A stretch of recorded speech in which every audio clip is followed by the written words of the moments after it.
Woo! What is up, YouTube? My Cowboys family here, bringing you guys the latest update on our very own Dallas Cowboys, and of course, as always, thank you so much for joining us here tonight. Take a second to hit like, subscribe, hit that notification bell, follow us on all social media at MyCowboysFamily, and make sure to hop in the Discord. The link for that's in the description box down below. What's up, family? In the house once again for another one here about our navy, blue, silver, and star, our Dallas Cowboys. And it's not always good news when it comes to our Cowboys, but it's the same across the league. So today we're kicking it real old school, right? Going back to the 90s, literally. Kinda. More like the 20-somethings, right? Well, I'd say the 21st century. 90s version, I guess you could say. Maybe that's good news for the future. Either way. By the way, welcome to everybody in the house. Eastside Harold made his appearance here once again. I let him back in.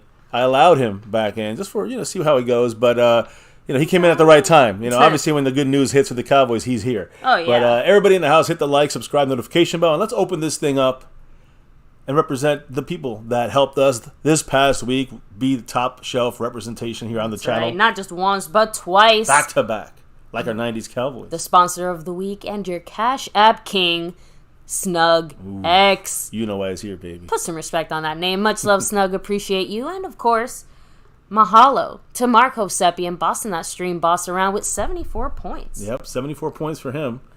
I said Marco And he's Seppian. also first place on the overall board. Much love to Mark representing on those sides. And you look at the, like you said, the Cash App King. We have a leader there, too, this week. Snug X, will he go for 3? I don't know. Right now, he is not on the board because the leader is the guy you do know over there, Jason Renfro. Ooh, third place on the overall board there. But Jason Renfro, he's also our 3-peat. Yeah, 3 times in a row, 3-week gifting membership king here on My Cowboys Family. So we bow down to him. Appreciate Jason Renfro on that side of things. But there is no gifted memberships this week, so no one's got any freebies for the big raffle this week, baby. That's coming around the corner here. I guess we can shout it out now because it is brought to you by the man who stays skeptical. It's going to be. I see a new. But Jason Renfro said, I want to try to hold on to that lead. We have a new lucky winner, though, and his name is Don Oliver, back in the house, back in that navy blue crew. I appreciate you, and especially appreciate Jason Renfro, who now has the lead, trying to go for that 4 in a row, the whole month of domination, Jason. as our gifting membership, king here. Yes, is he going to go for 4? Leader. Yeah, well, he's a leader right now, and he's trying to go for 4. So much love to Jason Renfro as we add you to the list. The first drop of the night. Mark's still at 74 points, but Jason getting close to that second place spot in the overall board. So we'll keep tabs on that. Yes, thank you, Jason. Much love. And I know we've mentioned it all the time, but there's a variety of ways to support the channel besides to get the memberships, the drops here. You have the Cash App, money sign My Cowboys Family, the Venmo at My Cowboys Family, the PayPal, My Cowboys Family, the Streamlabs, My Cowboys Family. But the Streamlabs does let your comments show up on screen like a super chat. So, like we said, all different ways, varieties of showing the love. Always appreciated. Much love, guys. But we got to get the shout-outs here. We can't just leave the people hanging. Who is here chilling, hanging in the chat? Who wants to talk about... I'm ready to hear it. Let's go. The ways the Cowboys are doing all sorts of brand new things here, right? So and some old school. Right? First of all, thank you to Asmodeus in the chat. Much love. Aztec Aguilar 04. Mike Aldana, hello and hi. El Fuego representing. Raymond Solis. What's up? We have Don Oliver, of course, who was the lucky gifted membership winner there. Jason Renfro representing. Marco Seppian, aloha to you. You know what? Leaside Harold, you get a shout out today. See, look at you, moving up in the world. Myra Roberts, what's up? Gregory Perez, hello and hi. Griff181, peace to you as well. Tammy Sotis, all the way from the Great White North. 808 Cowboy, what is up? Curse of the second round picks continues. Whew, oh man. Retro Scotty, what's up? Thomas Garrett, the superior Garrett. Mr. Cowboy, hello and hi. Ooh, and Marco we gotta stop it all. With that 5 on it for the man, Marco Seppian. All from Hawaii, by the way, like I said, putting 5 more points on that stream box. I think he's at 79. That's a Matt Walesko. And he's also currently still in first place on the overall board. Instead of a penny for your thoughts, how about a drop for your thoughts here? Marco Seppian said, what is it with these punk players? Always thinking they need to carry a gun. Grow up. I'm afraid this guy will be another Gregory and another lame second-round pick. You guys remember what we said yesterday? Literally, the wife said, maybe you said it yesterday. I said it during the game. We've said it now a handful of times throughout the last 2 weeks, but we didn't mean it so literally. Yeah, I mean, listen, we talked about Sam Williams being very similar to, again, I talked about him yesterday in his efficiency factor. Right. Very similar to Randy Gregory. We also talked about him with stupid mistakes and penalties. Literally last night I said this, and I said he reminds me of Randy Gregory. He has the same Randy Gregory bonehead plays on the field. He had some stuff off the field in his college days. Got into a car accident last year, going 160-something miles. Now he's got the weed and the drugs on him. So we're going to talk about this in detail, break it down. The laws suck there in Texas. Like we always say, though, you still got to follow them. Yeah. You're going to get... You got to follow even the shitty ones, even the dumb laws, it's still not on the law. It's on you, even if the law... We can say it's a stupid law. We'll talk about it, but it could screw over someone like Sam Williams. And you're in that world, you got to make sure you abide by that world. And also, I'm not a criminal or anything, but I think I have heard the phrase, if you're going to commit a crime, try to only commit one crime at a time. So... yeah, don't double it up. There's like layers that to also this. ups the charges to this, if right? you have drugs and a gun. Jason Renfro, we'll talk about thank you so much with that $2 $1.95 holler, $2 officially holler. $1.95. But yes, Mark's to 77 points. Tyron Smith and Jason, he's just a little bit back on that overall board in second place. He's moving in closer. Still in third place, but he's first place on that gifting membership. I'm adding him right now. Yeah, now gotta stop and shout out the sponsor of the week, the Cash App King. He's in the house. Snug X. What's up, much love. So, and great point. Yes, you're right. Having a gun is not necessarily illegal. Correct. But even in Texas, right? Like, even the great free state of Texas, there are some rules and regulations that have to be followed. And you can't just have any old gun willy-nilly. So like we said, there's layers to this. There's a few small things we want to touch on before we get to the Sam Williams stuff. But obviously the Sam Williams stuff is going to be a good chunk of part of our discussion, because it's, there's some shit talking that happened too we got to address. But we'll get to that. Listen, we're going to get to this right now. First and foremost, though, really quickly, guys, Cowboys doing a lot of ceremonies today.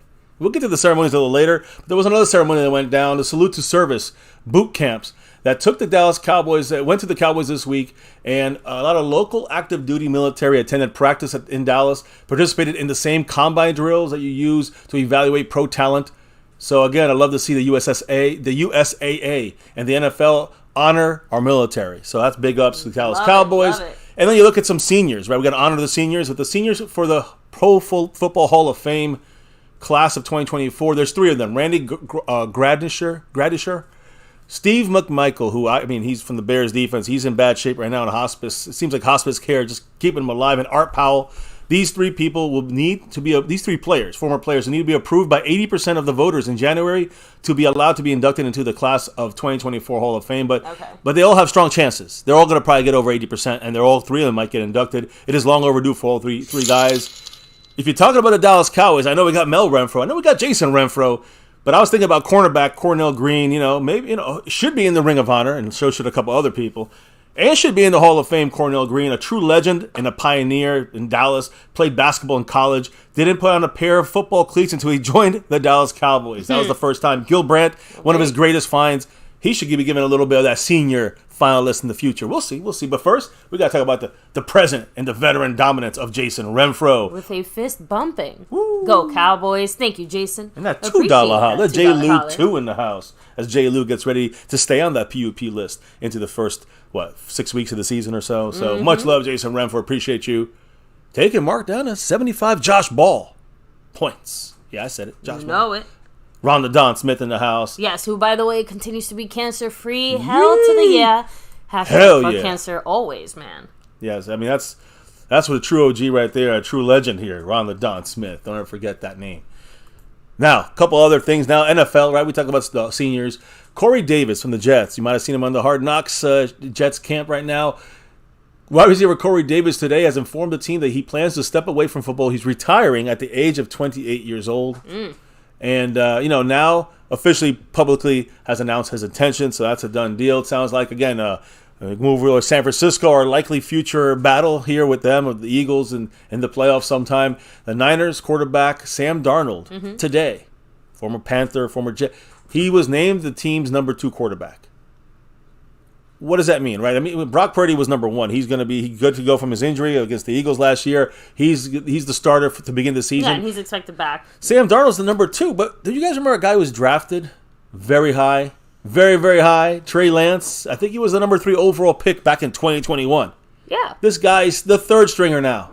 The Niners are naming Sam Darnold the number 2, which means that, and the word is, according to Rappaport and others, Trey Lance, the Niners might be looking for some options to move him. And I talked about Trey Lance a little while ago. Like maybe the Cowboys can get him, and everyone's like, no. And now we can get him probably. But I don't know if I'd give up a lot of stuff for him as a backup quarterback. Great. Maybe a future starter if he gets some snaps underneath him. But right now, like there's a lot of doubt going around about him. So yeah, he's in kind of a slightly delicate spot where he's worth a little bit more than what the Cowboys might want to pay. I don't know if the Cowboys even want to get him. Okay, the point is that if the Cowboys even thinking about getting a quarterback that can look, a number 3 overall pick, there's something there. But we know there's a lot of busts there too. I'm not saying to replace Dak. I'm saying the guy maybe taking over for Dak when he's gone.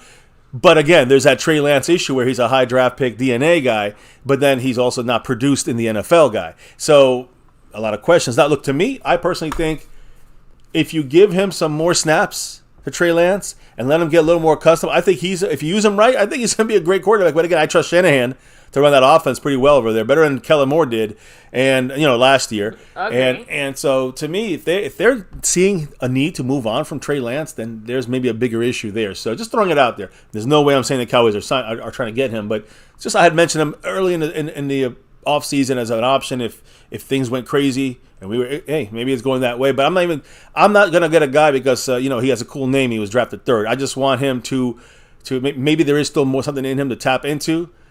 We don't know. Those injuries, things held him back. And so we'll see what happens. Either way, the Niners are weighing the options of Trey Lance. One of the teams in the favorites that maybe one of the ones trying to trade for him are the Minnesota Vikings. They were a rumored destination before the draft, and nothing is impossible. Of course, Minnesota has a backup already in Nick Mullins and drafted a quarterback in Jaron Hall. So these post-draft deals to got to trade Trey Lance is going to be more difficult when every team already kind of got their backup and third-string quarterbacks in play, right? So they already kind of made their investment through the draft. So that's the situation there in San Francisco. The Eagles, the other team in the NFC that's battling with us, I think, for that top spot to represent the NFC in the Super Bowl. The Eagles are discussing a trade, supposedly, it's the rumor, for that Colts running back, Jonathan Taylor, one of the most aggressive suitors out there, the Philadelphia Eagles, as of right now. And again, reiterating, the Cowboys are not in that group. Just want to make sure everyone knows. But it's funny because at first, Mr. MCF was like, that's I'm not really sure why the Eagles would go for it. At least, I kind of thought, I'm like, well, they don't want Hurts running around like a running back anymore. So I think better invest a little bit in the run game while they still have a very solid O-line, to take a little bit of pressure off of Hurts. That was just like my first initial thought. Well, remember, the Eagles were trying to go after Cooks, Dalvin Cook. They're trying to go after some of these other running backs out there floating around, maybe making trades. This will be the Goldilocks, the one that's just We heard about Bijan Robinson being an option for the Eagles. They might have went after him and traded for him. So obviously they're still in search of a running back, like you said. They could take the hits for Hurts. That's what it comes down to. So we'll see what happens with that as they try to get the best running back in the best running back in 2 years ago. Yardage wise, mm-hmm. Last year was Josh Jacobs, who still with the Raiders just came back to practice after holding out. So anyways, now let me kind of bring us really quickly, a little side note here to Jerry Jones and his stadium. Yeah, the stadium.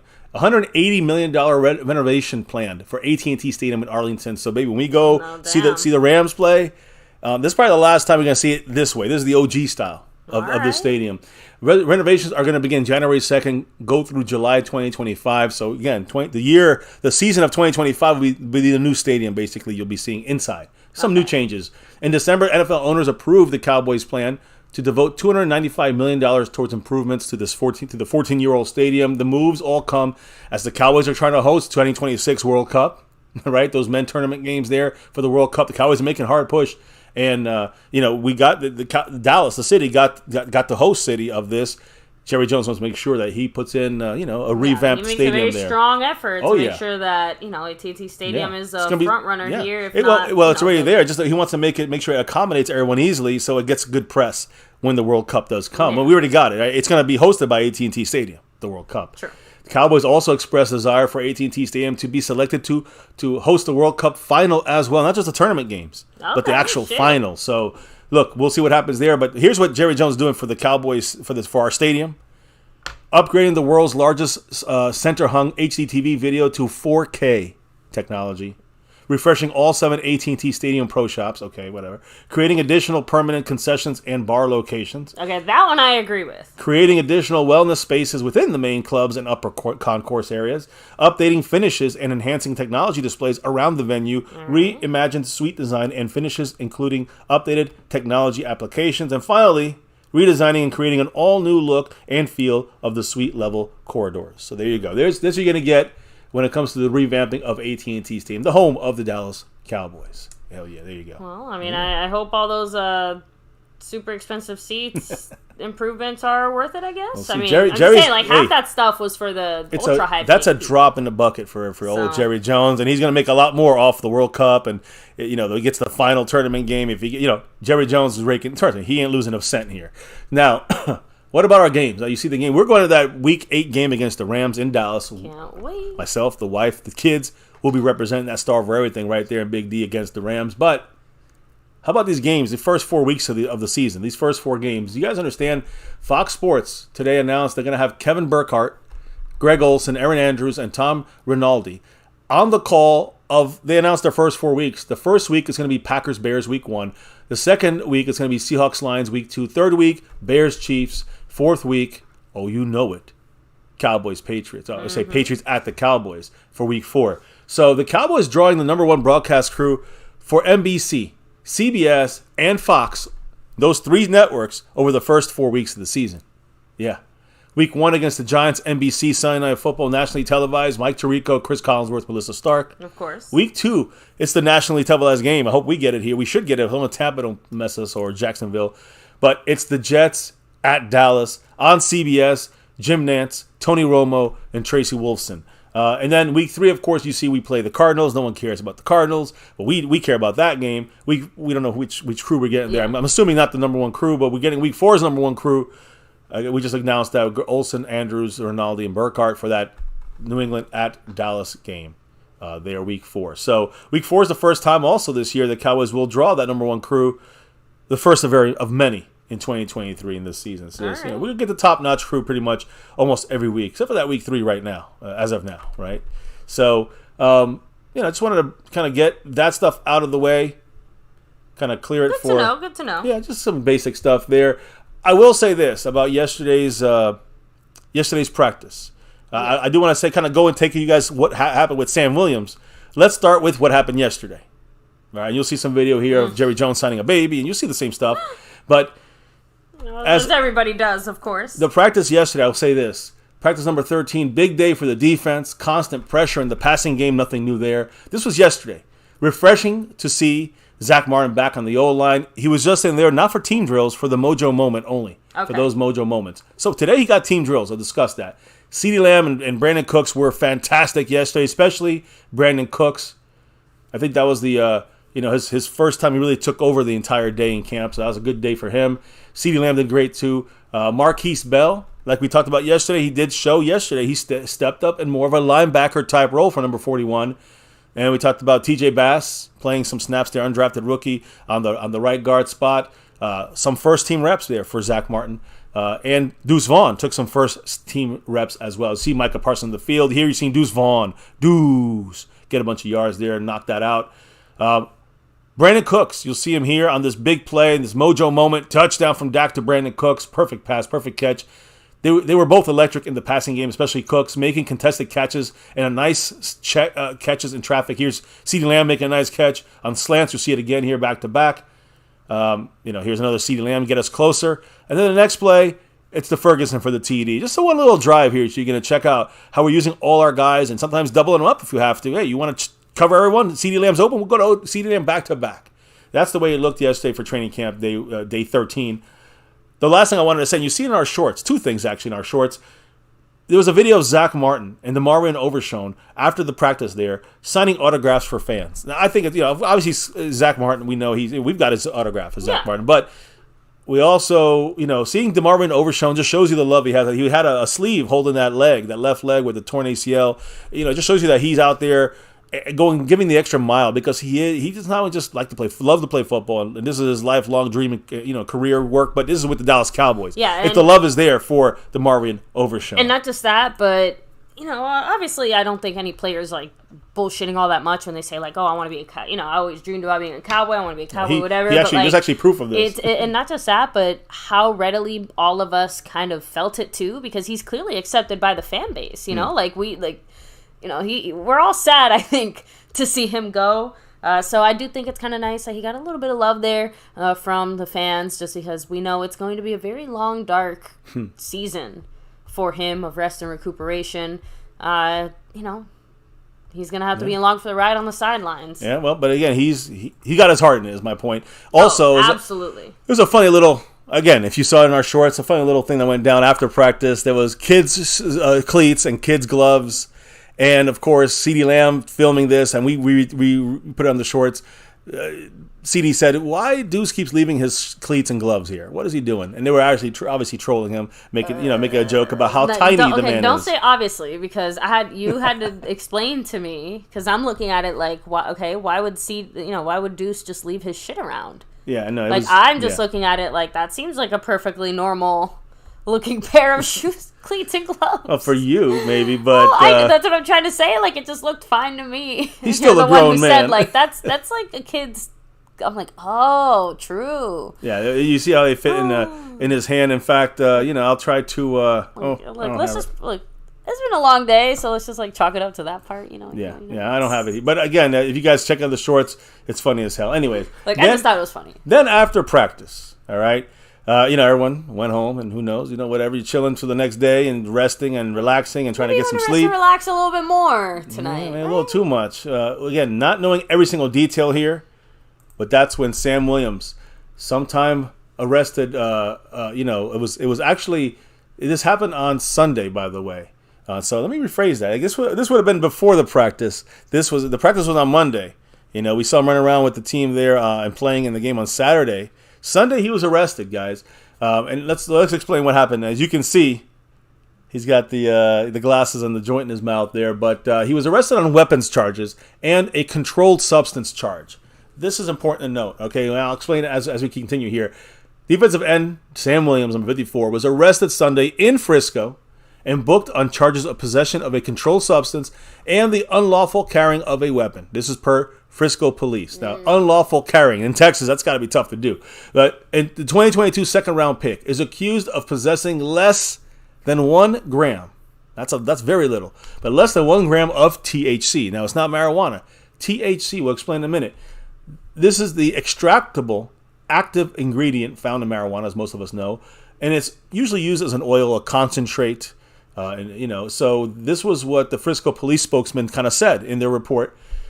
Sam Williams was not found with any plant, flower, marijuana. You understand? No buds, nothing like that. But this alleged THC oil falls into a different category as marijuana. Marijuana was decriminalized in Texas, but just, not the THC concentration forms of this. It's got to be in its natural state. Yeah, let's say. So the alleged, it's funny that you'd rather than eat it or rather than have a concentrate, they'd rather you smoke it, and that's the worst way you can do it. But all right, the point is the alleged, as the Lord intended. The alleged THC is a penalty 2 group substance which draws a felony charge. The weapons charge, believe it or not, I guess it's an unregistered gun. I'm not even sure what the penalty, what he's doing, basically unlawful carrying of a weapon. It's a misdemeanor in Texas. So the less than 1 gram of concentrated THC is a bigger issue for Sam Williams than a unmarked, not unmarked, but I guess an unlicensed weapon. So let me make it clear. Unlawful carrying of a weapon means Sam Williams obviously is a registered gun owner, but he does not seem to have his concealed carry permit. Now, I know every state does it differently. From my understanding, and obviously some friends in Texas, but you guys in the chat, please let me know more.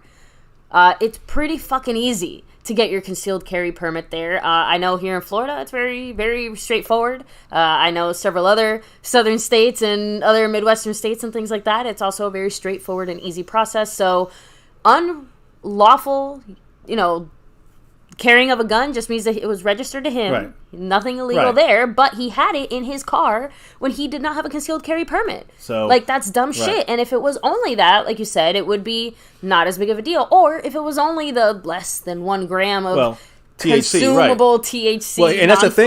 That's the thing that's crazy. If it was a flower, if it was just the bud of weed, right, it was just like regular marijuana, then it would have just been 2 misdemeanors. But because the THC was in oil form, somehow, some reason, I don't understand the craziness of Texas, for some reason that is a worse felony, a worse charge than having actual bud. So, look. Now, I want to make sure I say this real quick. Okay. This is the actual Texas law, more or less, according to the Frisco police. They said, quote, the controlled substance charge for alleged possession of marijuana is a low-level state felony. So they wanted to make sure you knew that. Low-level state felony, and the unlawful carrying of a weapon is a misdemeanor. That was per the Frisco police. I wanted to make sure that you got hear from what they said. It's a low-level state felony, nonetheless a state felony. I was going to say, yeah. And still it affects him when it comes to Roger Goodell. In Texas, it's worse to have weed than an unlicensed firearm. And I'll say weed as in a THC oil situation, not in a THC bud situation, which would be the same as a unregistered gun. Or not unregistered, let me rephrase that. Not having a concealed weapon let's just say properly registered. Correct. Properly registered. It was registered, just not the right way for his situation. Are the charges pretty weak? Yes. Is it kind of bullshit that THC is still a problem in Texas? Absolutely. Should he have been doing it? Still no. Exactly. It's still no. It's a shitty. Listen, Eastside even agrees it's a shitty law, but it is the law. Heck, we don't even know why the cops stopped him. Well, and that's actually what I was gonna say. It seems like it was speeding, but I don't want to. I want to add context. Additional details. Put a speeding ticket on him, though. Additional details about the arrest included. We still waiting for that. Jerry Jones has all that. We'll tell you what he said, but the context for him being searched. What was the? Because again, if he's not having flour, you're not going to smell anything. Yeah. So what's the reasoning? Like, sitting on the fucking was seat? The gun prompt them to check for something, and then they have to search his? I mean, I don't know, but these things were not made public. But obviously, Jerry Jones knows the situation is subject. This whole scenario is going to be subject to NFL review and potential violation of the league's personal conduct policy. When you dirty up that NFL shield, you know what's coming. 2-game suspension, 4-game suspension, who knows what suspension. The NFL generally waits until the legal process is concluded with and finished to consider putting out and levying a fine or suspension. So it's unlikely that this arrest will result in any missed games for this season. It's kind of like a Kelvin Joseph situation. Like, he might miss some games this year.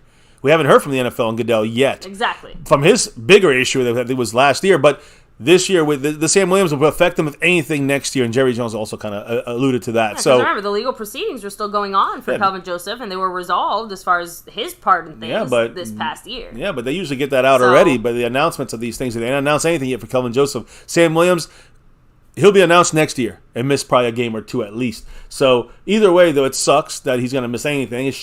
But he's got to be smarter. He can't be full Gregory. He could go some Gregory. You never go full Gregory. So again, you guys know that context. Now, thankfully, he's not necessarily going full Gregory. And the rules in the NFL have changed, so that is not necessarily. But you got to remember, possible. I agree, except for the fact I'm not even talking about his off the field shit. I'm talking about his on the field, the bonehead mistakes where he runs into the quarterback's legs. You see a penalty in the game. You see, sometimes in practice getting into fights. I'm just saying, like, that kind of stuff is going to cost us in games. That's a Gregory move. That's why I say you never go full Gregory. I want to see some Gregory. I love the positive Gregory, but not the negative portions of Gregory. Well, all I'm going to say is, even though I am not a fan or condoning this, right? You can't ask for guys that got that dog in them and then wonder why they're barking and biting. I'm just saying that we clearly are doing things a little bit different in Dallas, and while he is obviously maybe not the quote-unquote right type of guy, he does have the type of talent that we're looking for on this team, and Jerry clearly seems to be more than fine with it when you hear some of the comments he made. I'm not really a guy. Listen, I don't care about the right type of guys or not in this team in that sense. I mean, we got glass eaters, so you're gonna have to. Somebody's they're gonna choke on a piece of shard, a shard of glass. So that's right. But my point is that like we love what he brings to the table, Sam Williams, but he cannot be going down this road. And he's a second fucking major thing. Hopefully this is a wake-up call for him before it turns into more and more shit. Some people out there are saying, well, he'll wake up from this, but why didn't he wake up last year when he was speeding? Does it have to get worse and worse and worse until he stops? I trust he'll get there. I don't trust him yet 100% on the field. Even though I told you guys, I love this guy. This guy's going to be great on the field. I don't trust him 100% off the field either. So he has to prove that to himself and to the fan base, honestly. So right now, obviously he might miss games next year. Don't look like he's going to miss any this year. Earlier this year, Sam Williams, this was crazy. I'm talking about earlier this year. He was charged earlier this year, but it was from last year's situation on a December 22nd car crash in Plano, Texas. Remember, he totaled that car. I mean, he was formally charged. He was formally charged with misdemeanor reckless driving. He drove as fast, at least as 98 miles per hour in the 55 mile per hour zone, weaving between vehicles in the final seconds, and then he collided with a vehicle that turned in front of him. And again, that's what they said in an arrest affidavit at the time. So I'm just saying, like, this was what Sam Williams, I mean, he's literally risking his life. It's starting to seem like a bit of a pattern of behavior is the point, which, so like you said. That's an issue. Look, once is a mistake, twice is on purpose, but 3 strikes and I don't want to say you're out, but I don't know. You get a timeout. I don't know. If he produces, we'll be Gregorying him throughout his career. But the thing is, again, I want to make something clear. That accident that occurred back in December 22nd, according to police, no drugs, no alcohol were a factor in that collision. It was just reckless driving. He suffered minor injuries, causing him to miss the Cowboys' Christmas Eve huge game against the Eagles. I remember that. Can't have that shit happen, Sam Williams. And then, again, he's 24 years old, all right? He played 28 snaps on Saturday, the game we lost to the Seahawks 22-14 in preseason. And, of course, that was Saturday night. Sunday, he had the situation with the weed come up here and the gun. And then the Cowboys declined again. And then he practiced on Tuesday. The Cowboys declined comment and are fully aware of the arrest and addressing the matter directly. According to the Cowboys, they're addressing the matter directly with Sam Williams. So that's the breakdown.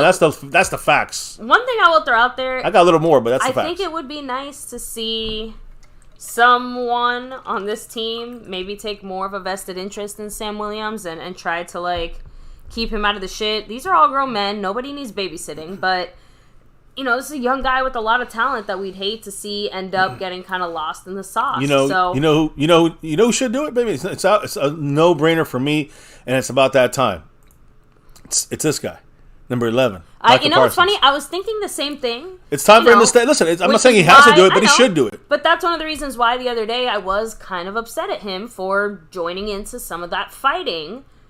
And not so much that, like, guys getting caught up in the mix. Like, even Zach Martin got caught up in the mix the other day. So, it's not recently. I'm talking another year's past. You know what I mean? So, it's not to say that getting in a scuffle is somehow, like, beneath a player or whatever. But we saw him kind of continuing shit on a level that didn't need to be continued. And Micah helped him. Micah helped him a little bit, right? Yeah. So, it's like, I don't know. I'm just saying that he's clearly on Sam Williams' side.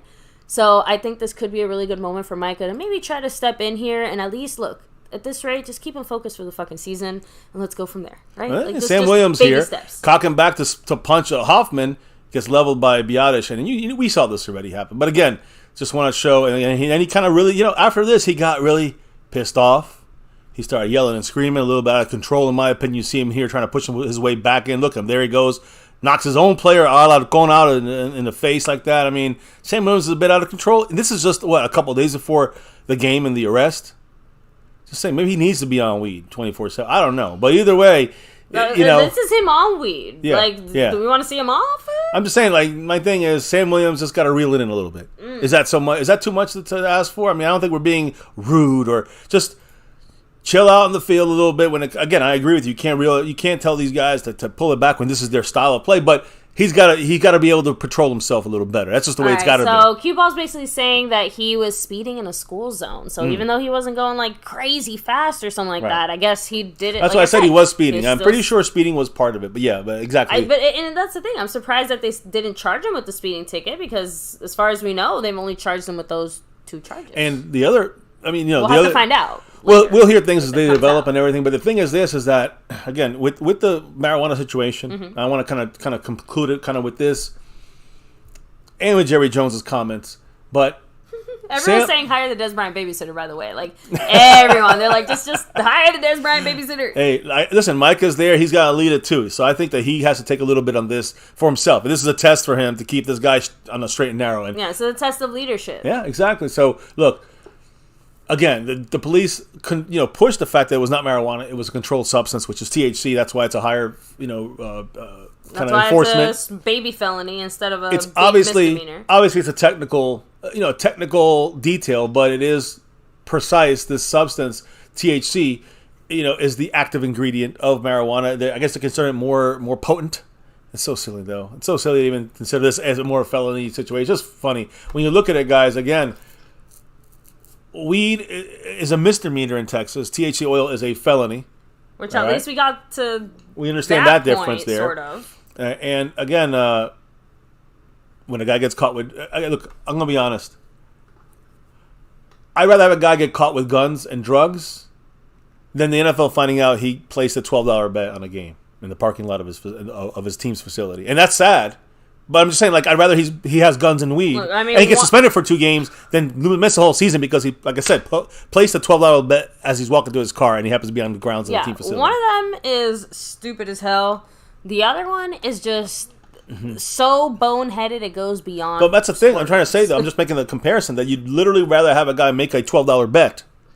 I mean, you'd rather see a guy not make a $12 bet. You'd rather see your team, your players, be caught with weed and guns. Which, again, I don't have a problem with the weed part and the guns, whatever. But yeah, Asmodeus said, good point, MCF. Yeah, I mean, exactly. I'd rather find that happen. I'd rather see our players get caught with that than getting caught with making a bet when we missed the whole year. So I'm not going to sit here and bitch too much, but Sam Williams, we just know he's got to be better in the future. That's it. As simple as that. All around better. One last question before we kind of hit up the chat one more time then.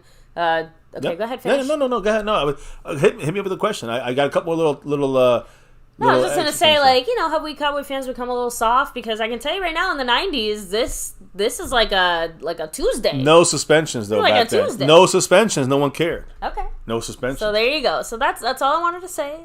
Maybe. There you go. You got a little. Times change, right? You get suspended now. That's what changed, baby. If you didn't listen, I guarantee you right now, if the NFL was not going to suspend players for drugs or guns, if they were not going to be suspended, this wouldn't be an issue. They'd be like, oh, he fucked up. It's all right. That's what happened in the 90s. It's like, oh, yeah, he was with Coke, but, they're not going to suspend him. So the point is this. What I believe is going to happen is at the end of the day, he's not going to be out for a year. He's not going to be like if you bet on a game. Number 54 is going to pay his fine. He's going to serve his community service, whatever the penalty is legally. And he's going to serve the eventual suspension for a couple of games. And then we'll all fucking hopefully forget about this. And he hopefully learn something from this. And we'll move on and learn and know.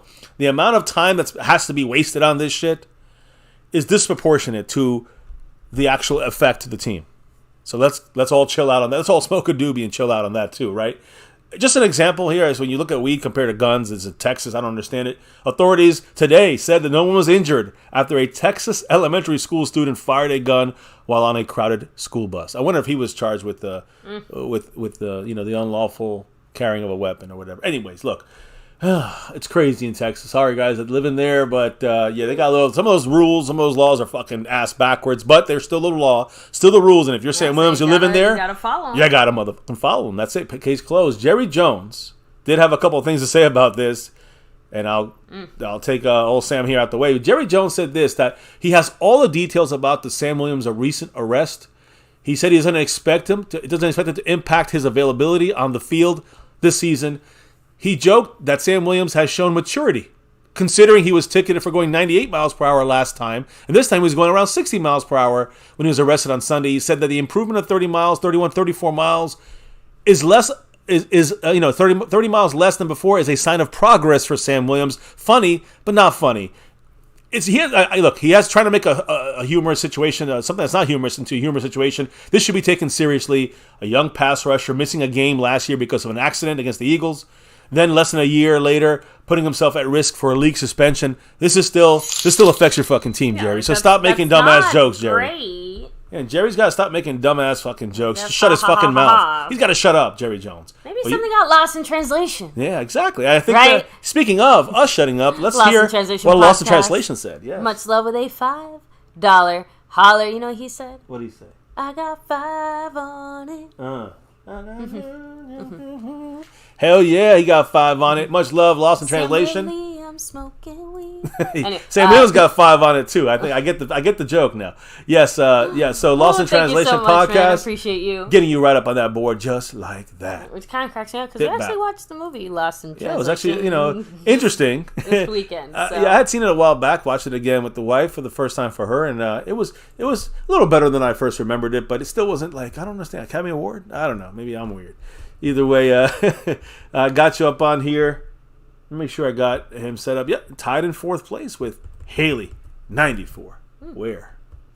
So, and let me just actually kind of take this as a quickie commercial break here to remind everybody to hit like, subscribe, hit that notification bell. You guys can follow us anywhere and everywhere at My Cowboys Family. Hop in the Discord. Link for that's in the description box down below. And don't forget, never been a better time to be part of that Navy Blue crew because you do have that special Navy Blue raffle hosted by Skeptical Fan. Thank you so much.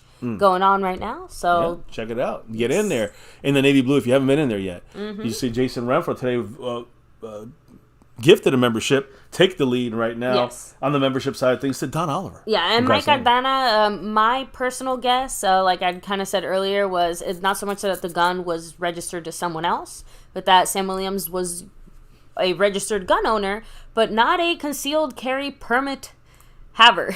So obviously probably had the gun in his vehicle and did not have the proper permits to have it concealed paperwork in with his them, car. I'm assuming, yeah. I mean, so yeah, again, at least that's how it works here in Florida. Like you can have a permit to have a gun, but you're technically only supposed to have it basically like in your house. And in order to have it like in your car or on your person, outside of that, you do have to have a concealed carry permit. So, yeah. So by the way, someone without, doesn't need a concealed carry here is Mark Hovsepian with 70 points in the Stream Boss. He's also first place on the overall board. Jason leading the Cash App and the gifting membership side of things. Just want to throw it out there. And, of course, always shouting out, why he's here. SnugX, sponsor of the week, Cash App King. And you got Jason representing, the membership board for 3 weeks. I'm sorry, the gifting board for 3 straight weeks, going for 4. Anyway, and speaking of Jason, by the way, he said that it actually depends because in Texas, it kind of depends on county by county. So it kind of depends on the county they stopped them in as well. There you go. Frisco, whatever county that falls into. So very interesting there. But anyway, back to you, baby. All right. Well, that's the Sam Williams story. I mean, we're kind of go there, done with him for now. And hopefully this is gone. Like this issue is gone. He's not gone. He'll be here, and hopefully second quarterback's playing great. Make us forget about all this by not getting in the newspapers anymore, in the media anymore, with dumb shit like this. Let's hope, knocking on wood. Now, today, as you can see in our thumbnail, Jerry Jones sitting there with DeMarcus Ware, the great D-Ware. Beware of D-Ware. Hall of Famer DeMarcus Ware today hosting the Cowboys season kickoff for their sponsors. There's no kickoff luncheon this year, so this is what they got. This is what they got left right now. So let me just start off because a lot of people came up on that stage. Team, front office. Stephen Jones got up there, said final cuts are going to be tough. The goal is to win a championship. This was today. He said this. He also mentioned that CeeDee Lamb and Terrence Steele and their potential contract extensions. The team is quote working hard to get done. End quote. We'll see. Terrence Steele and CeeDee Lamb. We knew CeeDee Lamb, but Terrence Steele, I'm a little more surprised about him, but trying to get some deals done. It seems like the Cowboys are just taking advantage that he's coming back from an injured year and probably trying to lock him down on the cheap. Yeah, we got to be careful for that. Look, all I'm saying is, I see what he's doing. I see what he's doing there, Steven. It's not the worst strategy, but it obviously means that they're very confident in that need. Listen, he also added that the Micah Parsons deal is, quote, it's a monster deal that is looming, end quote. Well, we know it. Get your head right, Stephen Jones. You're going to pay that month. You're going to pay him, and you're going to pay him right. I mean, the good thing is not like they're not pretending they're going to pay him, and they already know that they're going to have to pay him. No, they're using him as an excuse to not pay others or to try to lowball others. And I'm telling you this, baby, his deal will probably be done at the last second because they want to hold that over the heads of every single other guy they're trying to get signed. True. They'll use that Micah Parsons. So Collin County in Frisco, Texas. Thank you, Mike Aldana. So Thank you. Go. Mike in the house with the info. Obviously, I mean, the Collin County cops do not fuck around. Like they are obviously not Cowboy fans. No, I don't know. They like to harass the Cowboy players. Look, they're doing their job. Good job. Look, the point here is the point here is I'm trying not to get fined. I don't want to get pulled over. So the thing is that Stephen Jones again kind of just basically saying that Micah's going to be expecting to become the highest paid defensive player in NFL history next year. So he knows it's coming. I don't hear no bullshit next year. We don't get the pie. The pie's too. We don't have enough money. Fuck you, Stephen Jones. Just pay the guy. Stop the bullshit. Now, they asked Micah Parsons. Now, let's put Micah up on the screen here, right? Because Micah was on the stage. After old Steve Jones here waddled his ass off the stage. We heard from the real guys, and that's our defense. We had, I think there was Trayvon Diggs, DeMarcus Lawrence, who also spoke as well. I got something from him, and the great Micah Parsons. Let's just throw up some great video from Micah from last year. Look at him just throwing guys around in the playoff game. So Micah Parsons was asked by DeMarcus Ware, what does a successful 2023 season look like for Micah Parsons? And Micah Parsons responded with, quote, "I'm coming for you, D-Ware. That's what it looks like." End quote. I got nothing to say, but I love it. That's it. That's all I got to say. I love it. And he is coming for DeMarcus Ware. Micah's coming for the best pass rusher, sack leader in the entire history of our team. And that means DeMarcus Ware. He's coming for him. And I believe it from Micah. Micah also said, of course, he's going for a sack record with the Cowboys. What did Trayvon Diggs say? He said he's focused on winning the Super Bowl. Trayvon Diggs. And, DeMarcus Lawrence with linebacker Micah Parsons, Trayvon Diggs, had a message together. Micah Parsons said, quote, "Let's get ready for Vegas." And then he said he told fans to bet on Black 11 on the roulette table during Super Bowl week. He said, quote, "I'm pretty sure it's going to hit." End quote. Oh, yeah, number 11 is going to hit. Black 11. Boom. Get out of here. He's saying this about Vegas. He's saying Vegas because Vegas is the site of the Super Bowl. For this upcoming Super Bowl, that's why he's talking about Vegas and betting on 11. I'm going to take a gamble on that. I'm betting 11 black all day when you have me at the roulette table. So Trayvon Diggs, Micah Parsons, DeMarcus Lawrence also spoke about Dak Prescott and his leadership. Of course, DeMarcus Lawrence was like, he's a great leader for the Cowboys as as the overall team leader. So, but we know Micah is the face and really the imprint of this team is Micah Parsons. I'm just being honest. Just got to be honest. Yeah, I know you're just a quarterback. Like 100,000,000%, absolutely. I think I could be the number one face of the league. Fuck a quarterback. So I'm just saying. So anyway, I'm saying every quarterback. I'm saying Micah is the face of the league. In my opinion. The way that he's playing on defense, I think that he's going to be just as famous, just as well known, just as synonymous as quarterbacks, you know what I mean? Like that's my so I agree. He's gonna see a lot of quarterbacks. That's why throughout the whole year. So love it. So, anyways, finishing that portion of things, then Dak Prescott, the offensive team went onto the stage. Dak Prescott, Zach Martin, CeeDee Lamb, talked about they talked about most of the time. The talented defense they go up against every single night, every single day on practice. I'm sure because those guys are cracking their backs every day. And then after that whole ceremony was done, then we have what you see in our cover, thumbnail here, right here. In the background, you see them there, DeMarcus Ware and Jerry Jones. You know what went down, baby?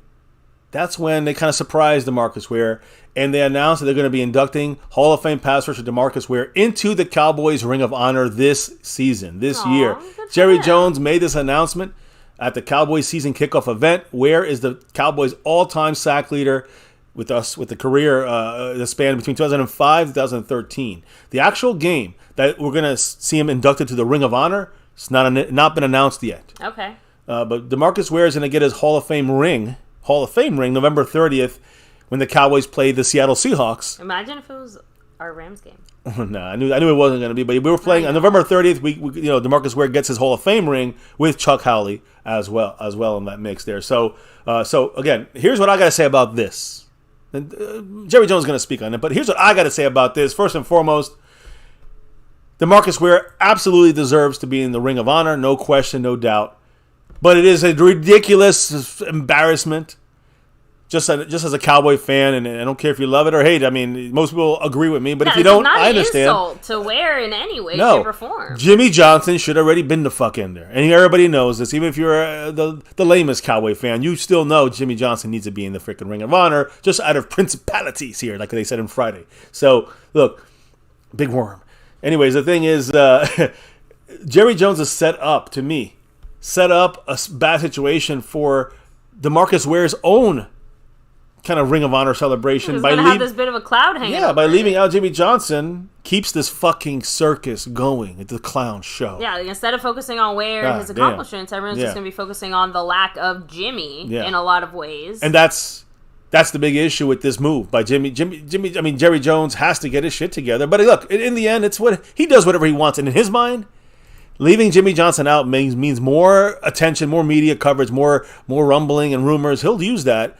just to keep the Cowboys name in the media. But it's not even a media move. Like, don't let it fool you. This is personal. Yeah, and that's the key here. Just say to us, Jerry, just say you hate Jimmy Johnson. Just say that. And that's it. Move on. At least you're honest. Stop bullshitting us 2 years ago telling you Jimmy Johnson's going to be in the Ring of Honor, and he's not in the Ring of Honor. It looks stupid. It's embarrassing as a fan of the team. Agree. Again, really happy for this guy on the right, in the suit there, DeMarcus Ware, one of the greats for the Cowboys pass rusher, maybe one of the greatest, right? But keeping Jimmy Johnson out is a embarrassing, awful look by Jerry Jones, in my humble opinion. And that's just my thought on this. My thought means shit, but I still will say my thought. And, Jerry Jones didn't stop there, because as you see him sitting there with DeMarcus Ware, he was also, asked some questions, and a lot of that was mainly based off of this Ring of Honor situation, right? He had a press conference. I think he loves this stuff. He loves this, and he gave an explanation about the Jimmy Johnson situation. But DeMarcus Ware said that Canton was great, but this is home. Dallas is home, not Denver, not Ohio. Dallas is home.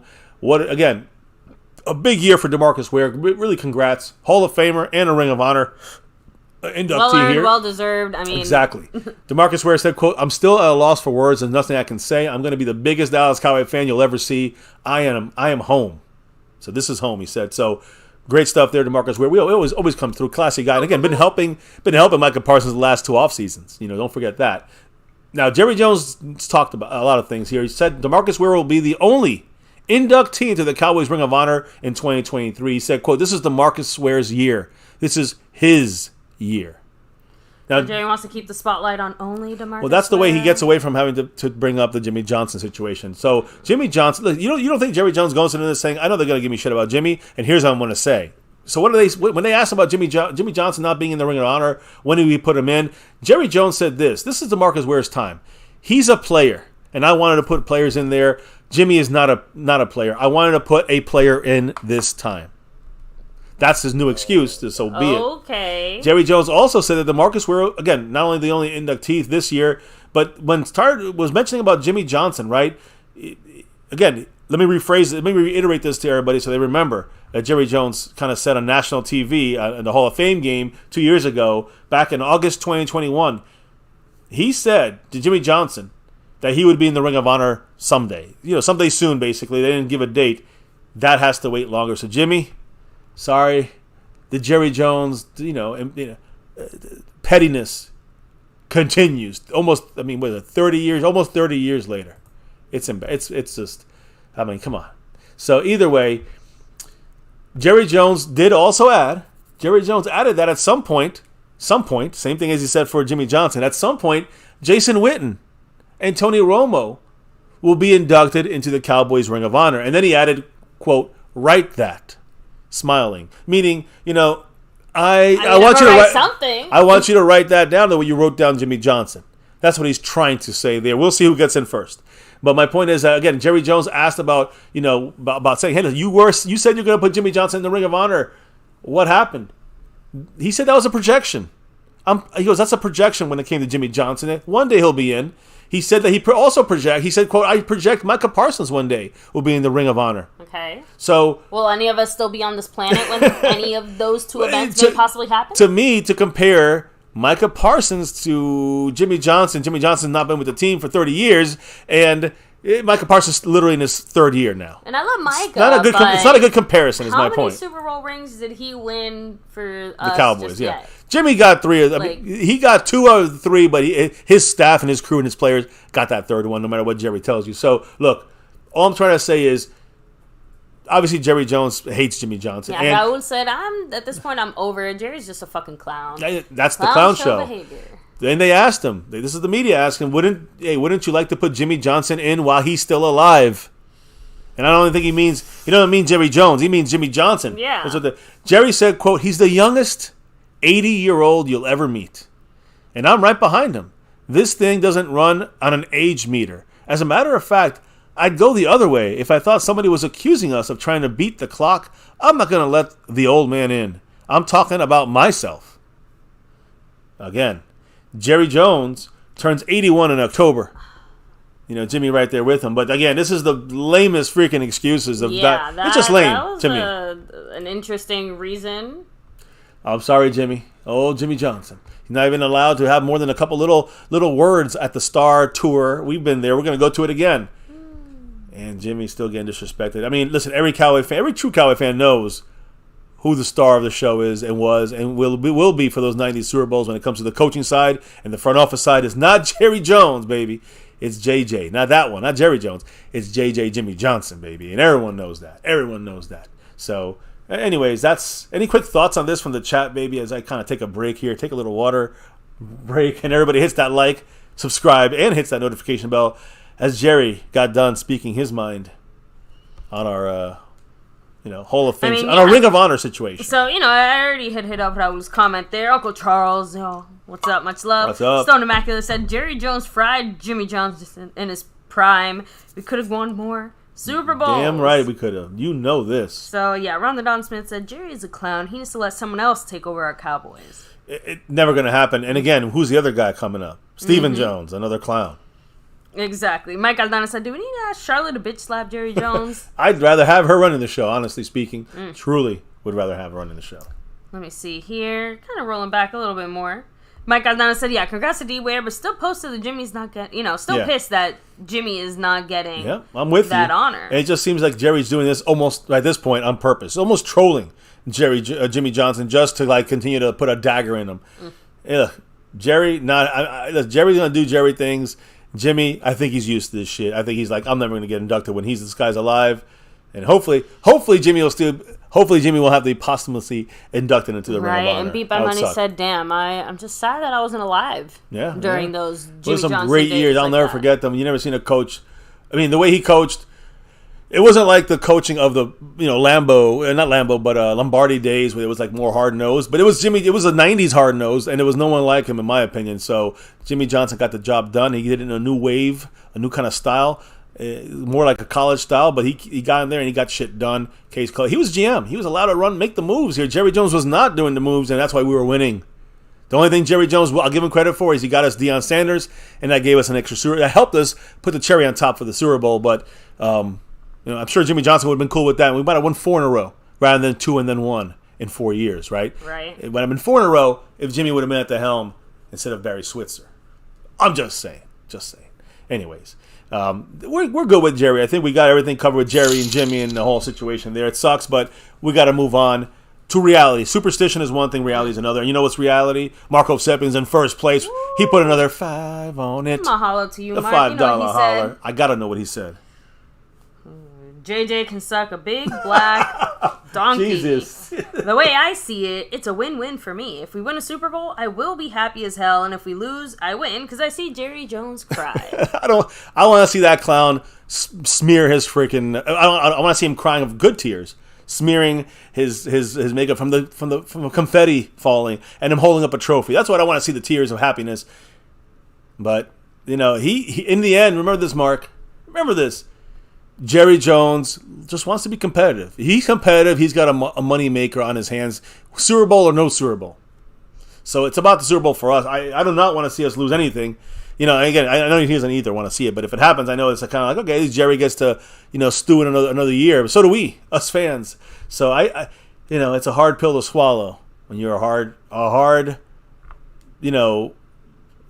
Cowboy fan, hardened Cowboy fan like myself from years and years of ups and downs and many decades now of losing fucking seasons. This is not the Dallas Cowboy way when I was a kid, when I was in my teens and 20s, when we're winning Super Bowls.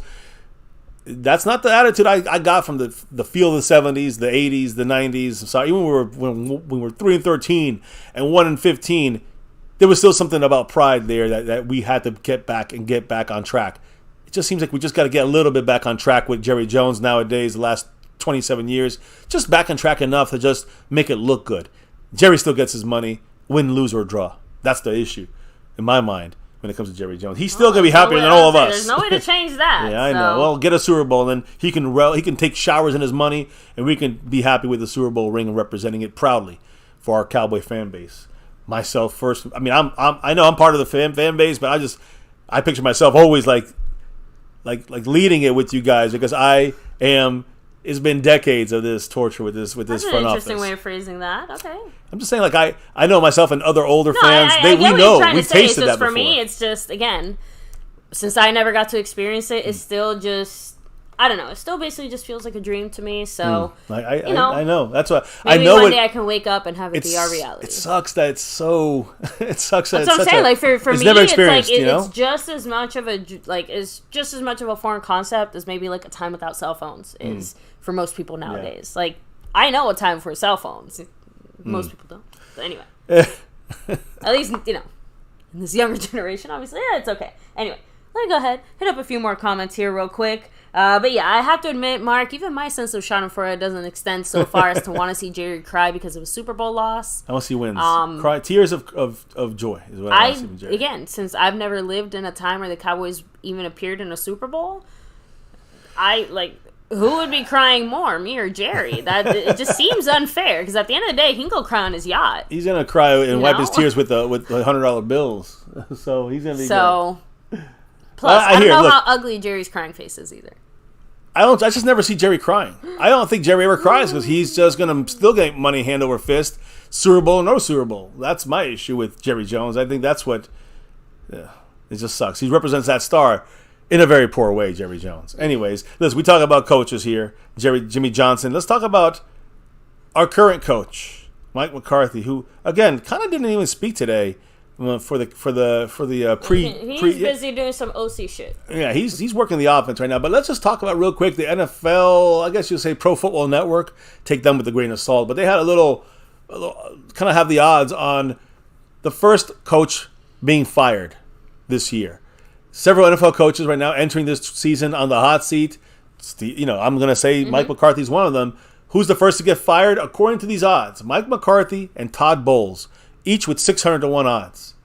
Number one on this list. Number two, Ron Rivera, 650-1 odds. McDaniels, 700-1 odds. McDaniels with the Raiders, by the way. Stefanski with the Browns, 900-1 odds. And Dennis Allen with the Saints, also 900-1 odds. Just saying. Mike McCarthy can get fired early in the season. There's no way that happens. I'm telling you that. He will play out the rest of the season, win, lose, or draw, good, bad, or ugly. He's going to play out this entire season. It's just more about the end of the year. Yeah, but someone's going to get fired in the middle of the season. That's what I'm trying to say. I disagree with this list just on a principality. I'm sorry, McCarthy, the way that Jerry Jones is trusting McCarthy, does that really seem like a guy who's going to be getting the boot next year? Not even next year, baby. It's about first fired this year sometime. Oh, yeah. So that's no way he's in this. They're having his number one. I bet big money on that. Yeah, that's absolute dog shit. Sorry, yeah, he's not happening. Yeah, he ain't going to get, listen, he's not going to get fired in the middle of the season. Jerry's never does that crap. Never, ever does he do that. Oh, well, he did do it with Wade Phillips, and couldn't wait to get Garrett in the mix. He don't have Kellen Moore barking up the tree anymore, though. And we can always wait till Dan Quinn at the beginning of next year. Marco Seppian, 1, 2, 3, 4, 5. Another 5 on it. Much love to the man, Marco Seppian, all the way from Hawaii. First place. Got the points on that stream boss up to 80 points. What did Mr. Mark have to say, baby? He said, Mrs. MCF, you ever play in television? The cable was going to channel 3 and pressing a button on top of the box of the TV. Yes. And HBO was the only cable. I remember that. I remember HBO being the one. That was back in Jersey in 1985. Yes, that I was. I remember that. I don't remember. I was not around for those days. I remember that. It was just HBO. You get that box. You click it. Pop, pop, pop. Yeah. I remember that. My guy Marco Seppian are from the same region of time. I think the same time frame. So much love, Mark. Appreciate you. 80 points in the stream boss. First place on the board. And he's rolling and rolling right now. Look, as we get to the end of our stream here, we're getting really close to the end, actually. Let me finish about today's really secret practice. I'm talking about secret practice, no video. Barely a write-up about this thing. I think we're sending a rocket to the moon. I mean, yeah, this is like more undercover than, our I was going to make a joke about anyway, I'm not going to say it, but it was more undercover than some of our documents that are in someone's basement. But here's the thing. Zach Martin, today. Give it up to Zach Martin. Everyone, clap, clap, clap, clap, clap, clap, clap. Why do I say that? Because Zach Martin today, guys, first time in team drills. Yes, back hitting, not just in a mojo moment, but he's now in team drills. And guys, it made a difference when Tyron Smith was also out there. Terrence Steele, the starting 5 together in team drills. I want to make sure everyone knows, please. I'm scared shitless if we lose any one of our guys on our starting 5. But when all 5 are in the goddamn game, we are one of the better offensive linemen. A top 10 easy. Some places rate us top 6. I could say even higher than that when we're healthy. And it made a difference.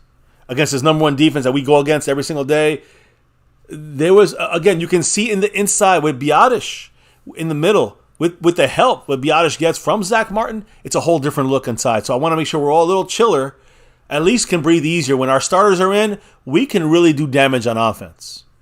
Now, defense I definitely feel better about it. Defense is our identity, but offense can still be top-notch. With Zach Martin in there and a healthy offensive line, you see the difference that he helps with Terrence Steele on the right side on duo combo blocks, and how he helps Biadasz on the left side of him on the inside, on the interior, and which with the help that Biadasz gets, it helps Tyler Smith. That interior is much more powerful when you put the threesome of Biadasz in the middle, Tyler Smith on the left, and Zach Martin on the right. When you have that interior, we are a top offensive line interior team. They are run blocking and pass protecting. Now, on the outside, Terrence Steele and Tyron Smith, fantastic outside left and right tackles. Again, we got to hope they stay healthy. When you have all 5, it is a difference maker on this offense. And listen, I'm going to be fair about this. I do not like Kellen Moore's offense and not adjusting crap. That's the issue. We have to be ready to adjust with this offensive line. I think McCarthy is doing that with some of the play calling stuff. I know Mark disagrees with a little bit of that, but some of the play calling stuff, the quick throws, that's part of the game plan going forward. Not just every play is going to be quick throw, but just have a general amount of quick throw plays. So the defenses have to stay off a little bit and respect it, and you can do other things. That's what I think McCarthy's plan is, but you got to make sure you plan for the offensive line being broken at times in the season. But week 1, knock on wood, this is going to be a full-fledged top 10 offensive line on that field, and we should be able to dominate on offense on the ground, running, pass protection, giving Dak and the offense time to win, to get points on that board. And then defense does the rest of the job. We know the defense is elite, and that's the identity of this team. So anyways, that's the offensive line kind of catch-up from today's practice. Great news there.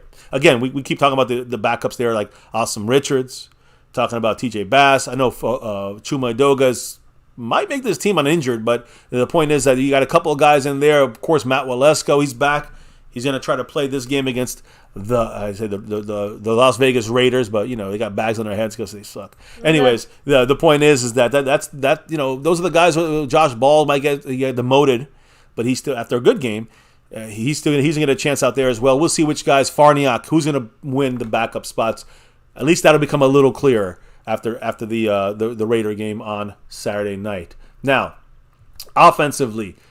Cooper Rush, deep passes today and he hit with Simi Fehoko today, believe it or not. I know I'm not the biggest fan of Simi Fehoko. I know you're not, for sure. But he did have a good day today, Simi Fehoko. Got to give him credit there. Well, good for him. Yeah, he had early wins, good catches. He also had a 40-yard kind of bomb thrown to him from Cooper Rush. So it was a bucket drop kind of throw from Cooper Rush that Simi, he had a couple drops already this training camp. He did have to make this catch. He made the catch, so good work for him. Eric Scott Jr., the rookie, had another interception in training camp. He had one in the end zone on against Cooper Rush in a mojo moment. Now, no videos are allowed to be posted. That's just the Cowboys kind of way there. Some trickle out. If we do, we'll get them compiled and we'll put them up here on MCF. But the point is, right now, there's no video of this play, but it was blanketed coverage. So Eric Scott Jr. was there step for step. Great coverage, great focus on the pass. And he turned his head around at the last second. Great timing. He tipped it in the air, bobbled it, still brought it down, 2 hands, 2 feet, interception. So great move there. Great job by Eric Scott Jr. He's one of the guys he's done great in practice. I just haven't seen him take it into the game so far. Both games he's been kind of burned. So let's hope he keeps getting better. Right? Might be a guy you might want to look at more for next season. But that's a Dan Quinn special right there. Now, another undrafted player on this team is Isaiah Land. Isaiah Land, guys, turning heads, doing better and better every week. He's the guy that keeps getting better every week. Although I still think it's going to be hard for him to make the team. I wonder who would be the cut if he does make the team. There's still that option. He's on the bubble. He'll definitely make practice squad if no one picks him up, of course. Yeah. But Isaiah Land really stacking confidence every practice and really in the preseason games showing out. He's very athletic pass rusher right now. Been on full display. Did it again today in practice. So great job for Isaiah Land. He's doing good. Now, unfortunately, we did have an injury and it happened to a guy who was probably going to be cut, probably a practice squad guy at best, wide receiver David Durden. He went down, he held his left leg after getting tangled up or tripped up or landed wrong on his left knee. And again, his left leg got something wrong with it. He grabbed his knee. Trayvon Diggs in coverage on a one-on-one drill. Then he had to get carted off. He was obviously in great discomfort and pain. Every single Cowboy offensive and almost every single offensive and defensive Cowboy player walked over to him as he was on the cart before they took him to the locker room. It just tells you knew it was a bad injury. You can already see just by their reaction. Yeah, and again, there was even there's going to be more. It was apparent, obvious knee injury. I saw some video on it, so it definitely is out there. It was a serious injury, and he needs further exams to determine the exact nature. I'll say this little insight here before we went live. I heard this from Michael Gelkin. David Durden carted off the practice field with the knee injury. Again, probably happened again. We had one ACL, two ACL, third ACL. It sounds like entering the MRI, guys, there is concern that he's probably torn the ACL. Damn. This is definitely the year of the ACL, I guess. So that's the third ACL, guys. Hopefully that's it. Third's a charm, and that's it.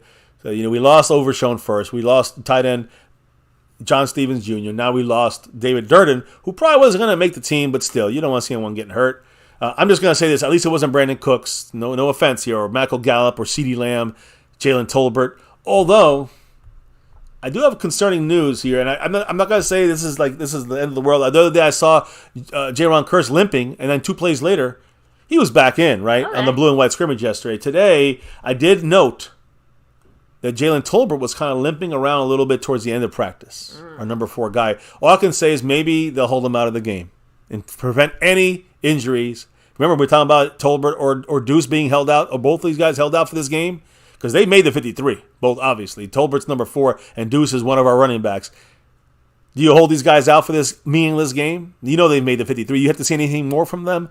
Well, we might have to hold back Tolbert if he is hurt. We'll know more tomorrow from Mike McCarthy. Tomorrow they practice at 1:30, so it'll be all out earlier in the day. I say 1:30 Dallas time. It will be open to the audience. It's probably going to be a walkthrough, no hitting.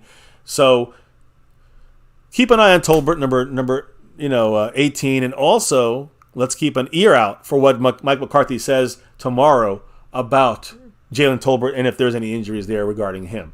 Mr. Cowboy said sit them. Yeah, I'm saying Deuce and Deuce Vaughn should be sat. So should Damone Clark. So should DeRon Bland. So should Ferguson if they have any thoughts about putting him in. I think they're pretty much going to sit all the starters. They already did it this time. There's no real need to do it. What do you need to do it with the rest of your backups in there? To put some guys that are going to have some starter potential, starter rotation.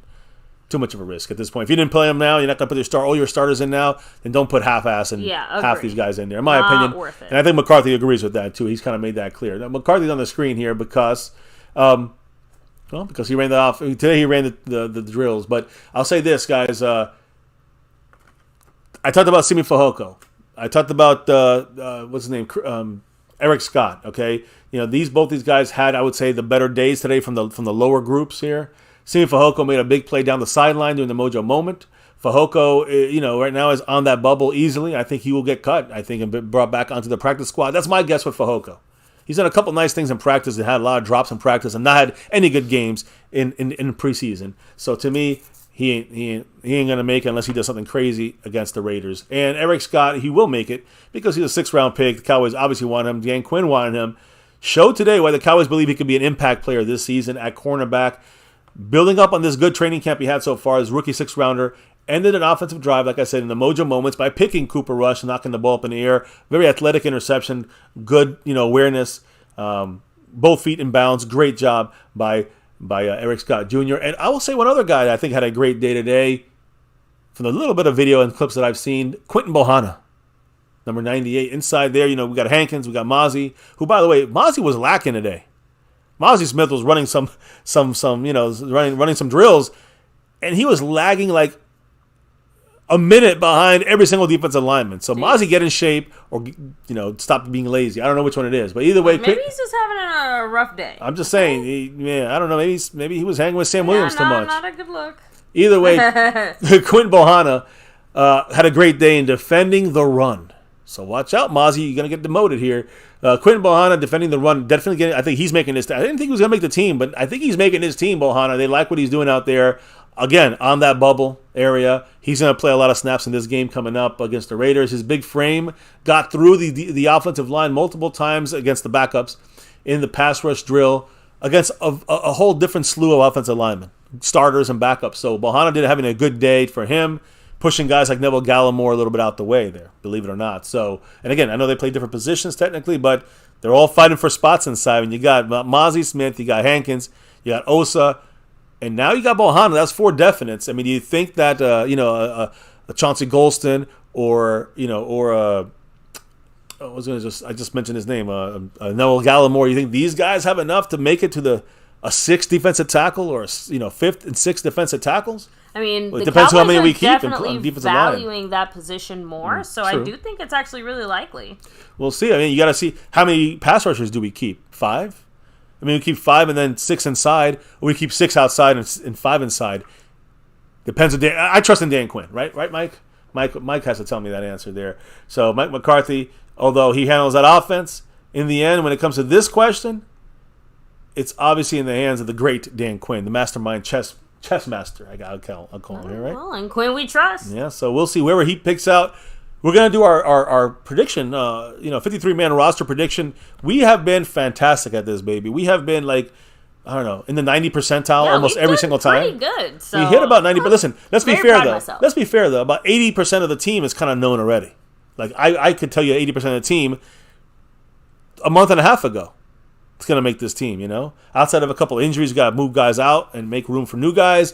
Add a guy or two maybe you thought was going to be cut, and then you got to make a couple real tough. It's going to come down to like those last 10 spots.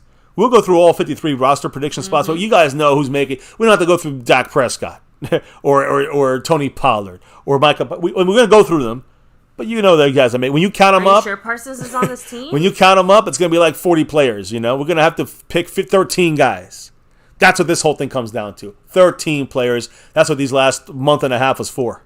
The last week here of preseason. That's what this is for 13 players. And then another 16 players in your practice squad, which you pick up the day after cuts on the 30th of August. So, baby, now we get hit up on our players here. As we get to the end of the stream, there are some content, some quotes from our Cowboy team that came out from either yesterday or today that are very important.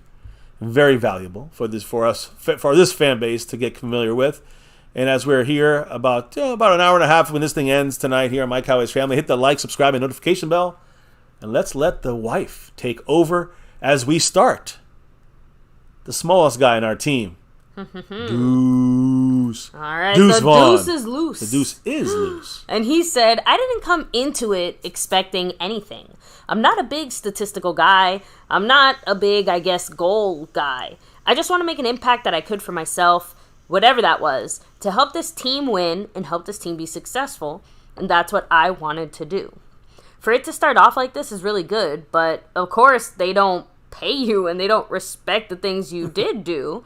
It's all about what you do ahead in these next upcoming days and in the upcoming game. But I've never been an in-the-moment type of guy. Anytime that we finish a game, I'm just getting ready for the next one. It's been really cool to have feedback from fans and have all this love, but I also understand that this is just the preseason. This upcoming game is the next biggest one, and that's the one on my schedule that's circled. I'm just doing everything I can right now to be able to go out there and be prepared. So... Yeah, I mean, Deuce, what do you think? I love it. Honestly, he's level-headed about this. He sounds almost like a weird baby McCarthy in the keep the future in mind. Like I don't know. Something about that reminded me of McCarthy a little bit. Now, we know Deuce is loose out here, but also he's tiny. He's short. We know it. He's small, as we've said before. But here's an interesting thing, baby. Again, I talked about the joke that was done to Deuce. Wide receiver CeeDee Lamb wants Deuce to stop leaving his cleats and his gloves in the locker room laying around. And again, when you guys see it, it's their kids' cleats. Obviously, they're like size 3 or something, but they're fucking with Deuce Vaughn. Obviously a joke. It's not his equipment, but it's still very funny, so check it out. It's funny that maybe they should watch out playing him too much in training camp or in practice. Again, Yuffie has. That's funny, but when it comes to Deuce Vaughn, we might have to keep him out of practice because you don't want to break ankles here of Malik Hooker. We got to keep our guys in good shape too on defense. But Here's what Vaughn responded with, quote, "Nah, that's crazy. He got jokes," referring to CeeDee Lamb. So, again, the camaraderie. You got to love it, baby. You got to love it here in Dallas. This has been a team that's been coming together, and even the young guys, big part of this team. Give it the attitude that, when Deuce runs, everybody gets excited. That hypes up the whole offense, defense, special team. Everyone's hyped up. When Deuce gets a touchdown, Deuce does something great out there. That's what I'm talking. That's the importance of another little intangible of Deuce. And I actually do love it. You can't overlook that. Jason Renfro can't overlook that dollar holler right there. Ooh, much love. Appreciate you, Jason, and always. Yeah. Go Cowboys. Go Cowboy. You know it. So, now, real quick, Rondon Smith. Again, remember, Mozzie might have been our first-round pick, but he's an interior defensive lineman. So, he's not going to give you that for another, year or two. And even then, remember, he's not going to be some, super stat-heavy guy. He's never going to do the sexy type of things on the D-line that are going to show up on stat lines. But he is going to contribute in a huge way. Again, just give him time to cook. That's all. Yeah, he doesn't suck. Like we've shown here before, and check it out, Ron. Check out some of our videos we posted, not just the shorts, but you can look at where Mozzie is kind of getting blown up on some plays in this week's game. This week's practices, and this week's preseason game we just saw. Go back to the first game against Jacksonville, and you'll see some of his good plays I posted as well. And you can see him taking on 2 or 3 blockers, not letting the linemen get to the linebackers to block our linebackers. Guess who's making the tackle? Not Mozzie Smith, but the linebackers making it. Damone Clark, Overshown made it because of Mozzie Smith clogging 2 players, keeping them, not able to leave him as fast as they need to shed him. Kind of the dual blocks that you see from Terrence Steele and Zach Martin. They hit you there, and then one of those 2 guys slide off to the next level to get the linebacker, and the running back follows their ass. That's what you're seeing Mozzie Smith kind of stay in the gap in his assignment. When sometimes he's off of it because he's still young, he'll get there. Pass rush will take another year or 2 probably. That happens to all defensive linemen unless you're Aaron Donald. But to me, to see him being able to start taking on these double teams when he's out there, when he's got the starters around him, how much better will he be? When he's got the starters, he got Hankins, or he's got Bohanna, or he's got Osa next to him, along with Micah Parsons out there on the edge, and DeMarcus Lawrence, Sam Williams, LV at linebacker, on and on, right? I'm just saying, to me, it's a whole different experience when Mozzie is the only guy out there, one of the few guys out there, as a star. We're trying to see where he's at. He's not playing with starters, and then you got him with starters out there. To me, it's a whole different game as well. So that, along getting double teamed, let him get double teamed all day long. That means someone else is making a tackle.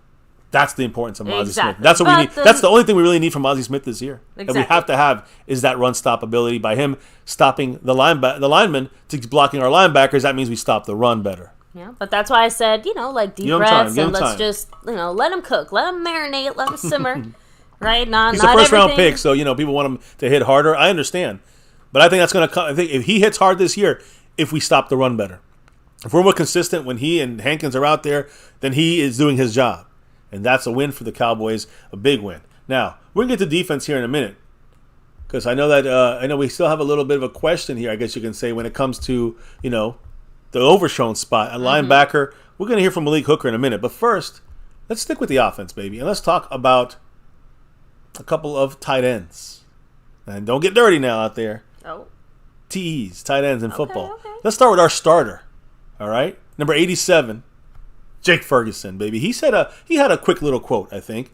He said, quote, "I know we have a great room, but at the same time, there are definitely things that I want to do. We talk about it in our room, and we want the same product or better." So again, he talks about things that he wants, to do also as a group, but as himself. He is the leader of this group here right now. He's only in his 2nd year. So I'm looking forward to. Ferguson's been very solid. I mean, I'll show you guys again if you want to see it at the end of this thing. But Ferguson shows out here, in my opinion. No, he's made the best of the opportunities presented to him in a major way. The move from Dalton Schultz, to me, it will be a little more seamless than people think. But hey, we'll see. Now, I also want to say another guy. We can actually say this before we'll show the touchdown by Ferguson here in a minute. For Luke Schoonmaker, though, an important kind of message from him when he spoke today. He said, quote, "It's pretty much back to where it was before when it comes to the injury." he again that plantar fasciitis. He said, "quote I'm just doing strengthening stuff. I'm really trying to get the rest of my foot strong around it so that I don't have any issues in the future, and I haven't so far. It's been good to feel like that. Being away from football and playing football for 6 or 7 months and really just rehabbing, it's so exciting to finally get back out there on the field." So Schoonmaker is ready to rock and roll. Ferguson is the starter, ready to go. We're going to show you here what Ferguson did out there in a minute. In fact, let me just show you here real quick, because we'll end it with Ferguson, with Deuce getting loose, getting closer, right? Of course, we had that big bomb to Brandon Cooks from Dak. Got to get these yards. Boom. Again, kind of surprised our starters on defense there with that Just play. a little bit. Brandon Cooks TD. But then as we move down the field, we got a little bit of CeeDee Lamb with a quick route there. Again, there's going to be a lot of quick plays like this, and we're going to get some star players. Dak sees CD open, give him a slant. And then Ferguson, guys, when Dak's trying to get the ball in the end zone, boom, we're looking left, right, middle, boom, what a catch by Ferguson, touchdown. That's what I want to see from this guy, number 87, on and on and on for this offense. And I would say if you're into fantasy football, like we are, we're not doing it this year, but check out what, drafting this guy as your tight end. I think he's going to be a viable piece in this offense. How Dak loves to drop it down to the tight ends, and we're going to have some check downs and stuff like this. And remember, with a McCarthy run offense, Yep. what player does McCarthy have a particular fondness for? Mm-hmm. Tight ends. So, just saying, just throwing that out there. Yeah. So, that we hear from the tight ends. Now let's keep it moving to the sturdiness of the offensive line. Mm-hmm. Tyler Biadasz, the badass. We saw about that fight that went down, with Sam Williams. Into the room. Yeah, I mean, look, we'll quick viewage here of this. Of course, Sam Williams, we talked about him a minute ago, and all the situation with his unfortunate, drug and THC and gun situation arrest. Sam Williams, but here's Brock, and then here's badass Biadasz coming there, leveling him. The Marcus Lawrence no helmet getting in there too, being a badass as well. But again, Tyler Biadasz, number 63, as he walks away at the end, said, "Yeah, I did it." Has, to me, I think people are underestimating him. Truly, I do. I think that he's been underestimated the last, this is his 4th year now for Tyler Biadasz. And I think that he is, a Pro Bowler, maybe by default, but I still think he's a solid, very, very solid. He's not going to be Travis Frederick, but an extremely solid center. We should be lucky to be able to grab a guy, in the 4th round and have him be a starter that, probably about 25 teams would want. Let me put it that way. He's probably in the top 7 or 8 centers in the league. Hell yeah. So let's hear what he had to say. He went deep in this, and he actually talks about a little bit of, the continuity he has to have with Dak Prescott. So take it away, baby. He said, "You're always going to set the tone, and that's what competition brings out of you. We have great respect for one another on and off the field, and things get feisty in there. That's football. Talking about that fight. But at the end of the day, we respect one another, and we're brothers, and that's on the field. I can't say how great camaraderie is as a group in the locker room, but it speaks a lot of volumes of how much we put forth on the field and still come together." And again, just in case you forgot, there it is again. This is a situation where things get heated sometimes, and you brothers fight.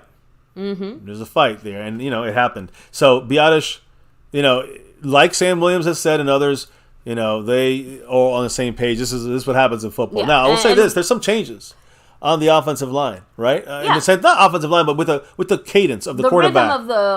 The rhythm of the offense has changed. We talked about this multiple times on MyCowboysFamily. We play the videos. You guys have watched them. You listen to the audio. If you're live listening to it's almost like you're there. You hear Dak, Cooper Rush, Will Grier all saying, "Here we go," before they snap the ball. It is part of the new cadence, new situation at the line of scrimmage. Almost every play in training camp, you hear it. Last year, occasionally it would be yelled. But yeah, Biadasz said, some of it's Dak, some of it is me. But it's always coexisted before, even with the changes to the offensive line coaches. But some schemes, I may have a call. It all just depends, honestly, on what we're running. Interesting. All right. Good to know a little bit of the insight there of the center quarterback connection. Yeah, and honestly, this is probably the first time we've heard this much from Biadasz since the day he got here, maybe. But he just said, "I just let my play do the talking." And I think obviously my agent is all over that. When it comes to his contract, contract? I live every day in the moment. I'm grateful to wake up every day and live in the present. I let that kind of stuff manifest itself and living it up. I love playing here, and I think we're on the right track, and we're on to something special. Again, remember, this is his last year on on the contract with the Cowboys, his rookie deal. This is his 4th year. After this, he's a free agent after the season. So the Cowboys, I think, better get working. We're talking about Terrence Steele and CeeDee Lamb, which we should get set up. But definitely CeeDee Lamb. I think Biotish has to be included in the mix here. As a guy, we got to consider to maybe sign him, a 4-year, 3-year deal, something like that, to keep him here for another handful of years with this offensive line we have brewing going forward. I think he's, I hate to say solid enough. He's more than solid right now. He's very good. Not the best, not the greatest, but he is solid all around, and he's a good damn run blocker. He's gotten much better at pass protection. I'm with Biotish I agree. here. I'm good with Biotish. It's funny because, I can't recall a time where I've ever said, oh, yes, I want to sign a lot of Cowboy players and keep a lot of our own players. Like, usually that's where the Cowboys tend to, pardon my French again, but that's where you tend to fuck up the most. Yeah. Right? So this is a nice and pleasant surprise to have so much homegrown talent here that's actually not just panning out, but consistently contributing, staying healthy, like growing and developing. Hold on, let me do this for you. Knocking on wood. Oh, thank you. So, yes. Biotish, badass. I'm happy with this guy, and I hope the Cowboys think about signing him a little bit of an extension here, by the end of the season before the middle of March, because then he's a free agent and then he's gone. So that's Biotish. He's gone off the screen now. And the last but not least guy we got to talk about here tonight, who actually spoke about a very important situation, is Malik Hooker.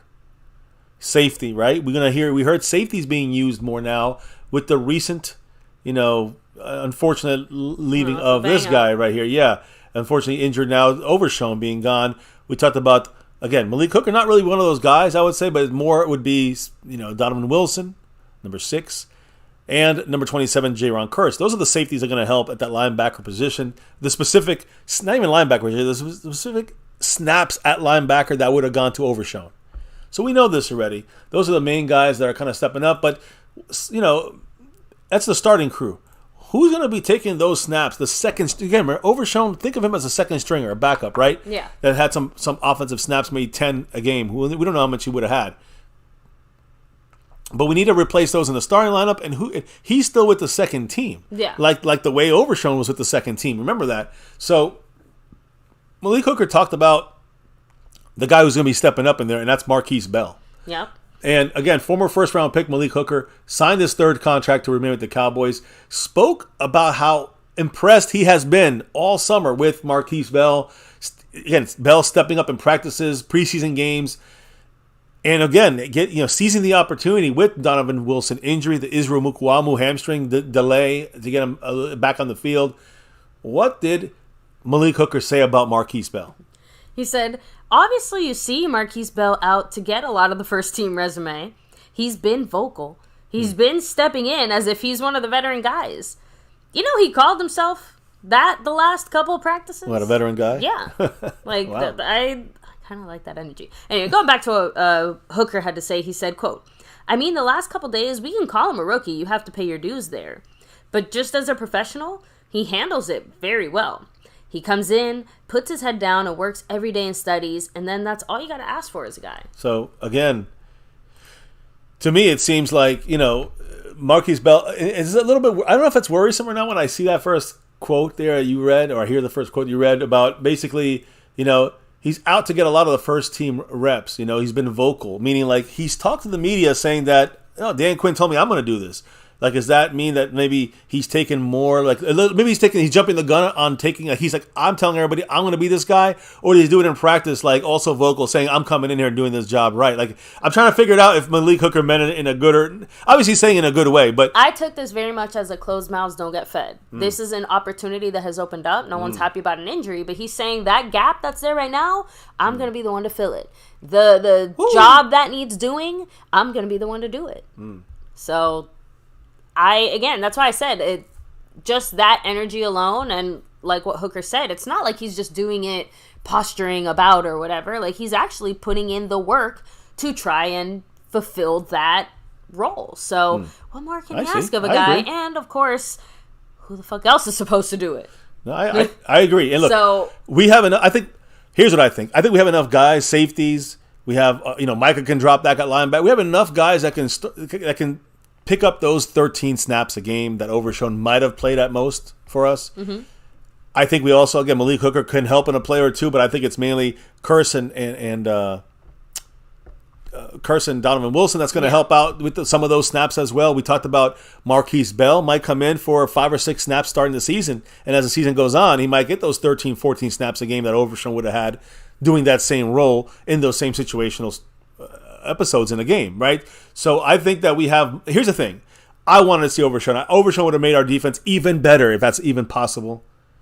But I'm still very happy with the starters in this case here. We have enough guys that can kind of hold that off. Any issues, maybe we even get better. And the fact that we have really guys that are already in front of Overshown are going to be playing more snaps doing that, but then you also weaken them for the season. You endanger them in injury situations. You wear them out faster. Look, but this is why having that's good why you depth have matters. And that's the thing. We have good depth. Like you said, now we're going to be testing it, and now that the depth has become the role filler, it does leave your depth at that position a little bit weaker now. So, there's only so many pieces we can afford to lose there, and we already had one domino kind of fall. So, I'm just saying, it's a valid point for you to say, okay, we're okay now, but it does still hurt the team. And the way it hurts the team... And thank you for that, Ron. Appreciate it, of course. Ron the Don in the house. The way it hurts the team is... when you're seeing Devin, okay, I don't want to say even it hurts the team. It's more like it gives other guys opportunity. It gives guys opportunities, though. For example, would Devin Harper had made this team? You know what I'm saying? Malik Jefferson, he has a chance to make it now. Jabril Cox, we know he had the inside track, but how many linebackers will we keep? A lot of questions to ask. And again, Overshown is now off the roster for this year. He's on the injured reserve. So you got to figure, okay, you got to make sure you keep the right guys. You might have to go heavier at safety and cornerback and use these guys as the Overshown player. Like the Overshown player that extra spot might not be at linebacker. That extra spot is at safety. And it feels like that with the starters. It feels like that with the backups. And again, you got Mukuamu and you have Mukuamu and you have Marquise Bell that can do this role of an Overshown. I was just about to say, we brought this up yesterday. The way that Dan Quinn runs his defense, you're right. The guys who are going to be filling that role are more safety-like. Very likely safeties more than an actual linebackers. Jabril Cox is the best chance, I think, for some of the pass coverage downs. Exactly. So, and again, that's why, honestly, when it comes to defense, it almost doesn't matter what your official job title is. You're a defensive back. You are a defensive player, basically. Yeah. And wherever your skill set is best used, Dan Quinn will absolutely move you around and find you there, because Micah Parsons is still technically written down as a linebacker, right? How much linebackering is he doing these days, right? Yeah, maybe 10% of the season. Yeah. So, and the fact that safeties are now being used basically as pseudo linebackers just lets you know hybrid guys, all this shit's basically made up. So if you can do it's more about the role and who fits it best. It could be a corner, a safety, or a linebacker. If you're big enough, can do those. You got to be a guy who can cover the tight end, also help in the run game. That's a J-Ron Curse, Donovan Wilson, or Marquise Bell, or we can keep going down the list here. Like these other guys. Motor City, what's up? So by the way, I do want to take a second to shout Motor out City everybody here too. What's up? Chilling and hanging with us. It's obviously an extra late night tonight because we had quite a bit to talk about, including that Sam Williams. Yeah, it's coming down to an end here, guys. We do ask you guys hit the like button, helps out the channel analytics.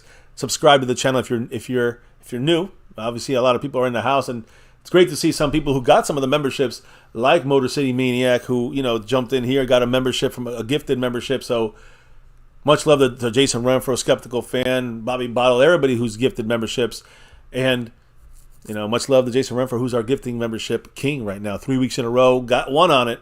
That puts him in the lead right now for this week. Also puts him in the lead for the Cash App lead on that board. The leader with the one in it, I think, is Jason Renfro. He's all over the board. But you see Mark Hovsepian, 79 points on that stream ball, still heavy in the green, like Sam Williams was on Sunday. And also Mark is, of course, in first place on this overall board. So much love to the man from Hawaii, rocking it here, trying to take that sponsor of the week back from the man who why he's always here, Snug X, who's also the Cash App king. He's back-to-back in it. Cash App, back-to-back in it, sponsor of the week. That's dominance right there. And again, we know why he's here. He's also here to rep that star over everything. Never forget that. So, on that note, my love, let's hit the last comments in here, the shout-out/comment section. Your last drops of knowledge. You want your last drops of love from above. I'll put in the chat how to do that. And, remember that Navy Blue crew, that we had that raffle? special Skeptical fan. Woo! Navy Blue Much raffle. love to the man Skeptical fan. Always staying skeptical. Like Motor City has a chance to win one of those fantastic 4 prizes that you got from the man Skeptical fan, who's been our dominator in the gifting portion of the memberships. In case you're wondering what it could be, one of the 4 prizes. If you guys, not Cowboy fans, you don't have to be in it. You got the top left is a woman's Cowboy shirt, Forever Cowboys fan. The top right, also a ladies Cowboy shirt. Bottom left, the men's Cowboy shirt there. Let them hate. Number 4, our quarterback. And, of course, the Puro Pinche Cowboys hat right there. Love it. One of a kind. Burn Barr is going to be getting his soon. And, somebody else is going to be getting theirs as well. Somebody in that Navy Blue crew. So can't wait to see who Sunday. the 4 lucky winners are going to be Sunday is this coming. weekend. Yes, after our final preseason game, Yep. and then that's On it, guys. Saturday. We get to hunker down and just wait for the real fucking football. Yeah, on Sunday or Monday. Maybe Monday. I don't know. We'll figure it out. Sunday or Monday. Whatever day it fits best. Depends what happens. But Sunday or Monday, we will be doing our 53-man prediction, whatever you want to call it, because Tuesday, 4 p.m., it's on. So we've been about, we maybe gotten 2 or 3 players wrong every year out of 53. So Yeah, but sorting that way, it fits you. Yeah, see? Yeah, sorting, that's for you. Well, yeah, it's for the lovely cowboy ladies in your life if you just don't happen to be one, I guess. So He'll probably use it to clean his car or something. Wait, you don't have a car. We can't all be so lucky. I'm fucking with you, Swerton. Anyways, you clean the bus he rides. Look, the point here is I'm getting into trash talk mode, and I got Swerton. Stop taking me into trash talk mode, man. Come on, this is a family channel. What the fuck? Come on, it's a family channel. Anyways, Swerton, Ron the Don, Motor City, all good, man. That was someone gifted that to you, man. So everyone's in the running here for it. So, anyways, I'm sorry, I'm interrupting. I know you're in the final comments, the final shout outs, the final drops of everything. Yes, of course. Thank you too. Let me see. We got Ron the Don Smith. Much love to you. I hope you're doing well and have a great night. Yes. Of course, Swerton, Motor City Maniac. Right? So, by the way, Ron the Don Smith said Mike is going to be a hungry beast this season. I definitely believe that. Oh, yeah. Yeah, he's going to be ready. Trust me, he's looking for every accolade, especially Super Bowl champion. Yeah, I'm stoned immaculate. Thank you. Much love. Let's see. Orion Files. Thank you for showing the love. Justin D in the house. Hello. Luke. Yeah. Luke. Hi Wait, again. Luke Schoonmaker? No, just Luke. Oh, okay. Frank Moyer, what's up? And yes, definitely wishing the best to everybody out in Hawaii. Yes. Rolando Rodriguez, have a great night. Mr. Cowboy, Mike Aldana. We have, who else? Jason Renfro, of course. Tommy Montoya, much love. Lee Side, almost made it all the way to the end. Duarte Thomas, Jeff Coughlin. Let's see. I know some people out there chilling. Mark Hovsepian. Some people chilling just like Sam Williams right now. Yeah, chilling like a villain. But yeah, that's everybody here so far tonight. So, baby, why do we do what we do here? I think there's a reason. It's about that navy blue, that silver too, and that beautiful star over everything here in My Cowboys Family. It's about that win, lose, or draw. Listen, we want to win. When we lose or draw, guess what we still do here? We're still a fan for life. Always. And it's always that star over everything, no matter what. Here, 6 years and rocking beyond. Right now, Mike, on YouTube. In our 7th NFL football season here on YouTube, here on My Cowboys Family. Never forget the number one thing here, now, and forever. As always, say it loud, say it proud, say it with us.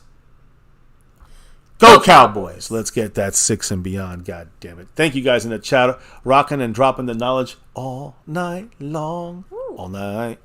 And also those, we can't do that without your conversations and your thoughts back and forth. We truly appreciate that. Can't do this channel without that. And also can't do the channel without your drops of love from above. Much appreciation to Lost in Translation tonight. Dropping a little love.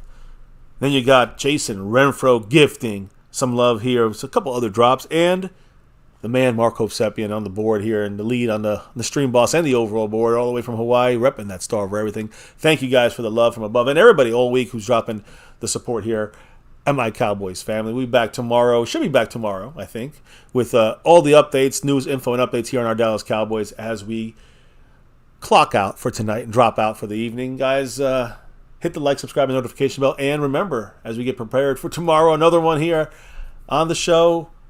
What do we got to do, baby, before we drop on out of here for the night?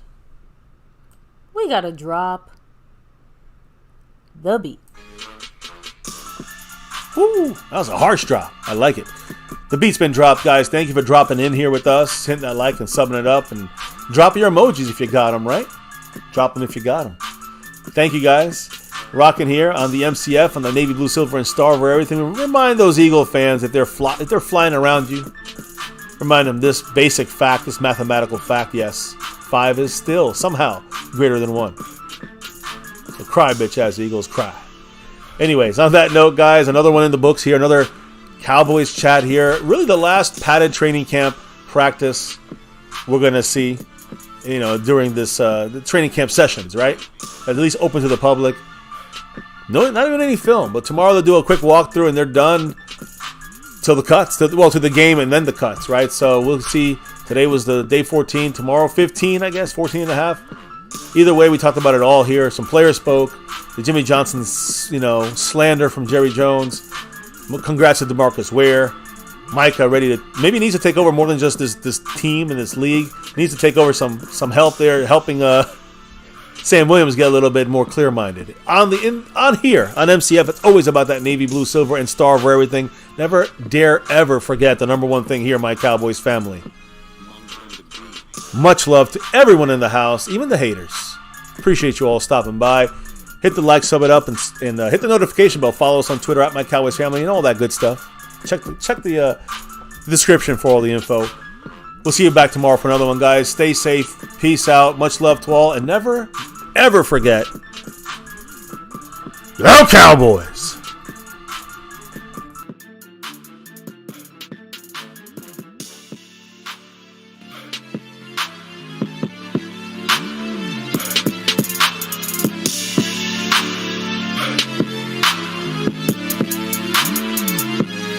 On the beat.